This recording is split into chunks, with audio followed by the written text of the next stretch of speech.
You may know Wonder Woman, but you have no idea how twisted her origin really is. Wonder Woman is DC's biggest female superhero, debuting 75 years ago. However, in those days, the secrets behind her creation would have horrified readers. Originally debuting in All-Star Comics issue number 8 from 1942, Wonder Woman was a near-instant favorite, getting her own spin-off, Sensation Comics, before her first appearance was even published. However, the issues aren't revolving around her spin-off, or the fact that the JSA made her an honorary member and forced her to be the secretary. In fact, the issues are far deeper than any of that. And they all tie back to this man, the creator of Wonder Woman, William Marston. A famed psychologist who may have also created something else you've heard of, that being the polygraph test, more commonly known as the lie detector test. You know, the same thing that Vanity Fair uses on every single celebrity. But the really dark stuff comes in when we dig a little deeper into Dr. Marston. Dr. Marston was a self-proclaimed radical feminist, who strong-armed his wife into letting him have a second family with somebody 10 years younger than her.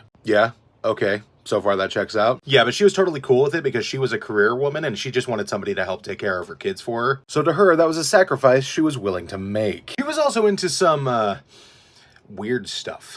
And, you know, that's why Wonder Woman has the lasso of truth, so she can tie people up, if you catch my drift. Also, when she was first created, he made her only weakness being chained up by a man. Oh yeah, and her design was also modeled off of pinup girls from the time. Oof, okay, that's a lot.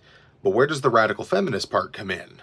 Well, remember how I mentioned that he had a second family? Yeah, well, his mistress had a very famous aunt, that being Margaret Sanger, otherwise known as the co-founder of Planned Parenthood, along with his mistress's mother. And Marston actually wrote the character to be like Margaret Sanger. Well, you know, except for the eugenics part. Yeah, I don't see that part being really super heroic. But at the end of the day, the biggest female superhero in all of comics, one of the Trinity over at DC, was created by a self-proclaimed radical feminist and abortion supporter who claimed to be a massive supporter of women's rights and the ability for them to be able to vote. Yet at the same time, he told his wife that if she didn't accept the fact that he was going to have a relationship with somebody 10 years younger than her, then he would completely divorce her and leave her with the kids, while starting his own family and getting into some pretty devious stuff, who specifically asked that Wonder Woman be designed after scantily clad pinup girls, and make her one weakness being tied up by a man. And here I thought the worst thing was that Superman's co-creator had to draw this kind of stuff to get by, when to Dr. Marston,